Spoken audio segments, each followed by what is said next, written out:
Gold trusted gold buyers మీరు తాకట్టు పెట్టిన బంగారాన్ని విడిపించి ఈ రోజు ఉన్న మార్కెట్ ధరకు కొనబడును.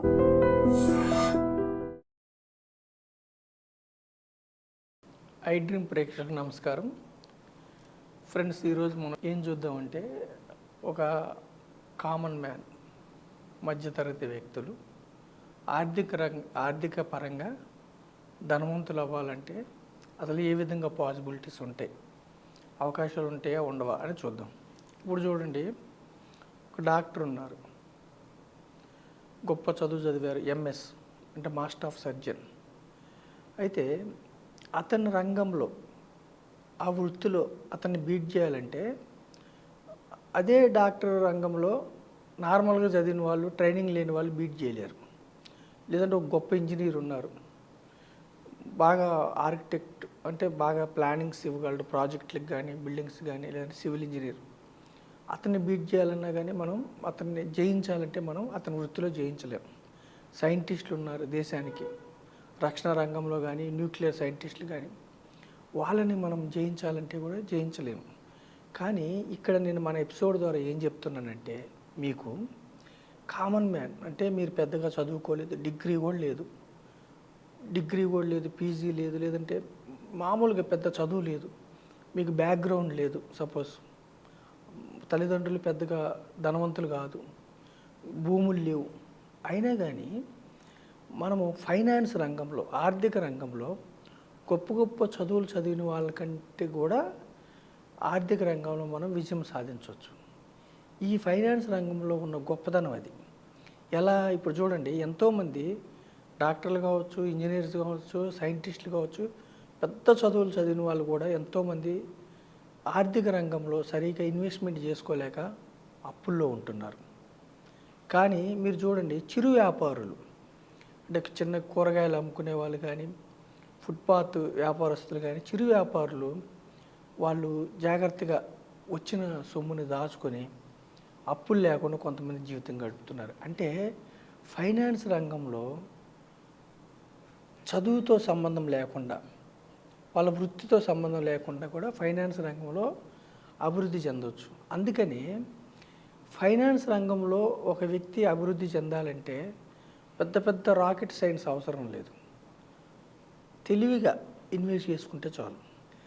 మనం ఇక్కడ ఏం చెప్తున్నామంటే, కామన్ మ్యాన్కి ఇన్వెస్ట్మెంట్ ఆప్షన్స్, కామన్ మ్యాన్కి తెలిసిన investment options real estate, gold, తర్వాత వాళ్ళు దగ్గరలో తెలిసిన వాళ్ళకి వడ్డీలు ఇవ్వటం, తర్వాత ఇలా రకరకాలుగా ఉంటాయి.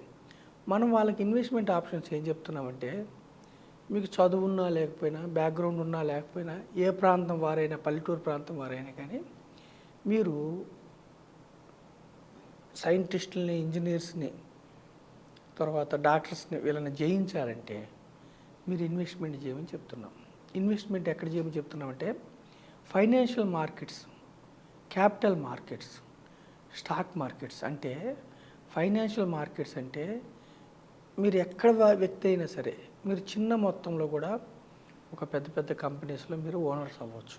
ఫైనాన్షియల్ మార్కెట్స్లో మీరు ఓనర్షిప్ తీసుకోమని చెప్తున్నాం. మనం క్యాపిటల్ మార్కెట్స్లో మీరు ఓనర్షిప్ తీసుకోమని చెప్తున్నాం. ఇక్కడ మనం ప్రజలకు ఏం చెప్తున్నామంటే, ఒకే కంపెనీలో మీరు ఓనర్షిప్ తీసుకుంటే ఒక్కొక్కసారి ఆ కంపెనీ పెరగవచ్చు, తగ్గొచ్చు, మీ డబ్బులు పోయే అవకాశాలు ఉంటాయి. కాబట్టి మనం ఏం చెప్తున్నామంటే, గ్రూప్ ఆఫ్ కంపెనీస్, ఒకే కంపెనీ కాకుండా గ్రూప్ ఆఫ్ కంపెనీస్ అంటే మీరు ఎంత చిన్న మొత్తం ఇన్వెస్ట్ చేసినా కానీ ఒక 50 నుంచి 60 కంపెనీల్లో ఓనర్షిప్ తీసుకోండి. మన భారతదేశం ఆర్థికంగా ముందుకెళ్తుంది. మన దేశం ఇప్పుడు మన ప్రపంచంలో మనది 5వ అతిపెద్ద ఆర్థిక వ్యవస్థ. మన ముందు కేవలం 4 దేశాలు మాత్రమే ఉన్నాయి. అమెరికా, చైనా, జర్మనీ, ఇట్లా 4 దేశాలు, జపాన్, 4 దేశాలు ఉన్నాయి. మనము ఒక 25 ఏళ్లలో ప్రపంచంలో, 25-30 ఏళ్ళలో వికసిత్ భారత్ అంటే ప్రపంచంలోనే టాప్ మోస్ట్ ఆర్థిక వ్యవస్థగా మనం అవతరించబోతున్నాం.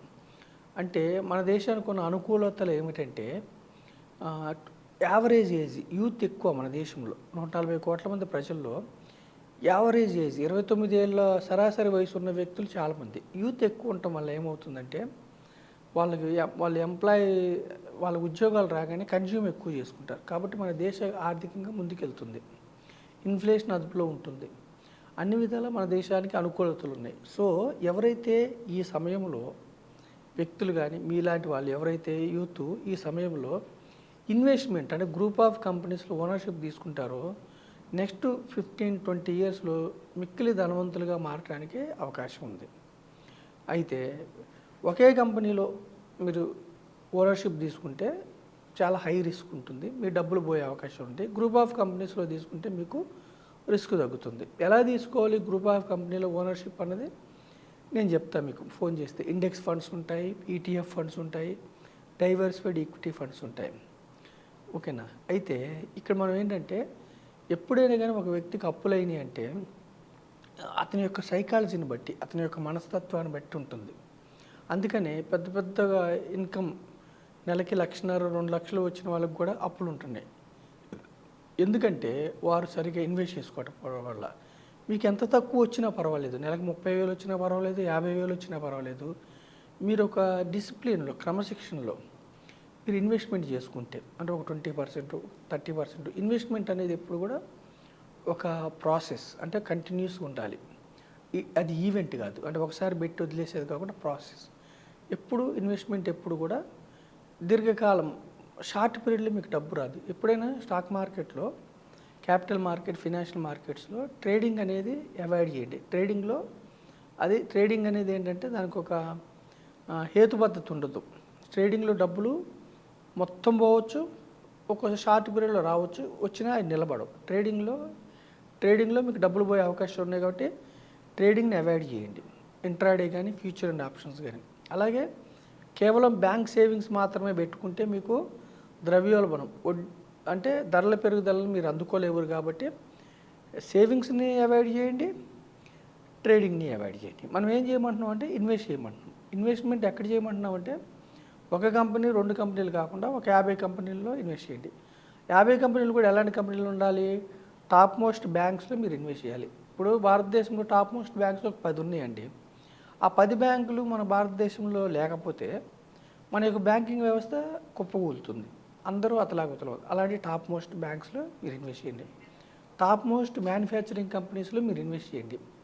Top most steel companies, top most cement companies, top most రక్షణ companies, top most FMCG companies, మన ఇంట్లో వాడుకునే వస్తువుల దగ్గర నుంచి అన్నీ, మనం top most pharma companies, top most hospitals. మీకు క్యాపిటలిజంలో ఏంటంటే ఇలాంటి కంపెనీస్లో మీరు భాగస్వాములు అవడానికి అవకాశం ఉంటుంది. చిన్న మొత్తంలో కూడా క్యాపిటలిజంలో కొంచెం ఇన్వెస్ట్ చేస్తే కూడా మీరు ఓనర్షిప్ తీసుకునే అవకాశం ఉంటుంది, పార్ట్ ఓనర్షిప్. సో ప్రజలకు నేను ఇన్వెస్ట్మెంట్ ఏం పరిచయం చేస్తున్నా అంటే ఈక్విటీస్ అనే ఇన్వెస్ట్మెంట్ని పరిచయం చేస్తున్నాను. ఈక్విటీస్ అంటే కంపెనీలో ఓనర్షిప్. ఒక కంపెనీలో ఇన్వెస్ట్మెంట్ చేయొద్దు, గ్రూప్ ఆఫ్ కంపెనీస్లో ఇన్వెస్ట్ చేయండి. గ్రూప్ ఆఫ్ కంపెనీలు ఇన్వెస్ట్ చేస్తే ఏమైందంటే రిస్క్ తగ్గిపోద్ది, రిస్క్ తగ్గుతుంది. అంటే 100కు 100 రూపాయలు పోకుండా మీరు 100 రూపాయలు పెట్టినప్పుడు అది 90 అవ్వచ్చు, 80 అవ్వచ్చు, కానీ 0 కావు గ్రూప్ ఆఫ్ కంపెనీస్. ఎందుకంటే 50 కంపెనీలు పెడతాం కదా, అదే ఒక కంపెనీలో పెడితే ఆ కంపెనీ దివాళా తీస్తే పోతుంది. కాబట్టి మనం ఏం చేస్తున్నాం, గ్రూప్ ఆఫ్ కంపెనీస్లో మీరు ఇన్వెస్ట్ చేయండి. గ్రూప్ ఆఫ్ కంపెనీస్లో కూడా ఏం చేయమంటున్నాం, ఒక రంగం కాదు 15 రంగాలు 20 రంగాలు ఇన్వెస్ట్ చేయండి. అది కూడా ఏం చేయమంటున్నాం, మనం డైరెక్ట్గా మనం స్టాక్స్ కొనుక్కుంటే కొన్ని స్టాక్స్ రావు మనకి, కొన్ని స్టాక్స్ హై ప్రైస్లో ఉంటాయి. సో డీమ్యాట్ అకౌంట్ తీసుకుని స్టాక్స్ కొనుక్కునే బదులు ఇండైరెక్ట్ వేలో గ్రూప్ ఆఫ్ కంపెనీస్లో ఇన్వెస్ట్ చేయండి. ఇండైరెక్ట్ వేలో గ్రూప్ ఆఫ్ కంపెనీస్ అంటే ఏంటి? Equity diversified mutual funds. Equity diversified mutual fund invest చేస్తే మరి రిస్క్ ఉండదా అంటే రిస్క్ ఉంటుంది. షార్ట్ పీరియడ్లో మీ డబ్బు తగ్గుతుంది, సెంటిమెంట్స్ పరంగా తగ్గుతుంది. ఇప్పుడు నిన్న బాంబ్లాస్ట్ అక్కడ కాశ్మీర్లో ఉగ్రవాదులు కొంతమంది అమాయకులను పట్టున పెట్టుకున్నారు. దానివల్ల షార్ట్ పీరియడ్లో దానికి మార్కెట్కి సంబంధం లేకపోయినా కానీ షార్ట్ పీరియడ్లో మార్కెట్స్ కొంచెం డౌన్ అవుతాయి. అలాగే ట్రంప్ డెసిషన్స్ వల్ల, లేదంటే ఋతుపవనాలు సరిగ్గా లేకపోతే, లేదంటే ఇన్ఫ్లేషన్ కొంచెం పెరిగినప్పుడు మార్కెట్స్ డౌన్ అవుతాయి, లేదంటే ఎంప్లాయ్మెంట్ సరిగ్గా లేకపోతే కొన్ని కారణాల వల్ల సెంటిమెంటల్గా కొంత మార్కెట్స్ మీద ఎఫెక్ట్ చూపిస్తాయి. కానీ దీర్ఘకాలంలో స్టాక్ మార్కెట్లో స్టాక్స్ ప్రైసెస్ ఎలా పెరుగుతాయి అంటే కంపెనీస్కి వచ్చే లాభాలను బట్టి మాత్రమే స్టాక్స్ ప్రైసెస్ పెరుగుతాయి. కంపెనీస్కి లాభాలు వస్తే మీకు డివిడెండ్స్ వస్తాయి. ఇక్కడ ఈక్విటీ మ్యూచువల్ ఫండ్లో డివిడెండ్స్ యాడ్ అవుతాయి అన్నమాట. సో క్యాపిటల్ అప్రిసియేషన్ ఉంటుంది. ఎప్పుడు కూడా మనం ఏం చేస్తాము, మనం ఏదైనా బిజినెస్ పెట్టాలనుకున్నప్పుడు మన చుట్టుపక్కల బిజినెస్లు ఏది బాగుంటే ఆ బిజినెస్ పెట్టాలని ఆలోచిస్తాం. ఎందుకంటే డిమాండ్ బాగుంది కాబట్టి లాభాలు వస్తాయి. అలాగే కంపెనీస్కి కూడా అంతే. ఆ కంపెనీస్ ప్రొడక్షన్ చేస్తాయి వస్తువులు, సర్వీసెస్ ఇస్తాయి. ఆ కంపెనీస్ యొక్క వస్తువులు కానీ సర్వీసెస్ కానీ మీకు ఎప్పుడైతే బాగా వస్తువులు అమ్ముడుపోతున్నాయో, సర్వీసెస్ ఇవ్వటం వల్ల లాభాలు వస్తున్నాయి ఆ కంపెనీస్కి, అప్పుడు ఏమైంది, ఆ కంపెనీస్లో ప్రజలు ఓనర్షిప్ తీసుకోవడం, ప్రజలు కానీ సంస్థలు కానీ ఓనర్షిప్ తీసుకోవడానికి ఇష్టపడతారు. అప్పుడు డిమాండ్ వల్ల షేర్స్ పెరుగుతాయి. అందుకని మనం దీర్ఘకాలంలో మీరు గ్రూప్ ఆఫ్ కంపెనీల ఓనర్షిప్ తీసుకుంటే దీర్ఘకాలంలో మీరు ధనవంతులు అవడానికి అవకాశం ఉంటుంది. అప్పుడు ఏమైందంటే డాక్టర్స్ని కానీ, ఇంజనీర్స్ని కానీ, సైంటిస్టులు కానీ ఒకవేళ వాళ్ళు కూడా ఇన్వెస్ట్ చేస్తే వాళ్ళు మనం బీట్ చేసి వాళ్ళు ఎక్కువ ధనవంతులు అవ్వచ్చు. వాళ్ళు చేయకపోతే పెద్ద పెద్ద చదువులు ఉన్న వాళ్ళని, గొప్ప వాళ్ళని కూడా ఒక ఆర్డినరీ కామన్ మ్యాన్, మధ్యతరగతి ప్రజలు వారిని బీట్ చేసి ధనం సంపాదించుకునే అవకాశం ఫైనాన్స్లో ఉంది. కాబట్టి నేను క్యాపిటల్ మార్కెట్స్ని మీకు పరిచయం చేస్తున్నాను. అది కూడా గ్రూప్ ఆఫ్ కంపెనీస్ పరిచయం చేస్తున్నాను. దీర్ఘకాలంలో, షార్ట్ పీరియడ్లో రిస్క్ ఉంటుంది, దీర్ఘకాలంలో మీకు మంచి రిటర్న్స్ వచ్చే అవకాశం ఉంటుంది. ఎందుకంటే సెన్సెక్స్లో 45 ఏళ్ళ నుంచి 12 to 14% ఎన్ని ఒడిదుడుకులు ఉన్నా కానీ దేశంలో 12 to 14% కాంపౌండెడ్ రిటర్న్స్ వచ్చినాయి. కాబట్టి డైవర్సిఫైడ్ ఈక్విటీ మ్యూచువల్ ఫండ్స్ని మీకు పరిచయం చేస్తున్నాను. మీరు ధనవంతులు అవడానికి ఈ యొక్క ఇన్వెస్ట్మెంట్ ఆప్షన్ పరిశీలించమని ఐ డ్రీమ్ ద్వారా నేను ప్రజలను కోరుకుంటున్నాను. Thank you very much.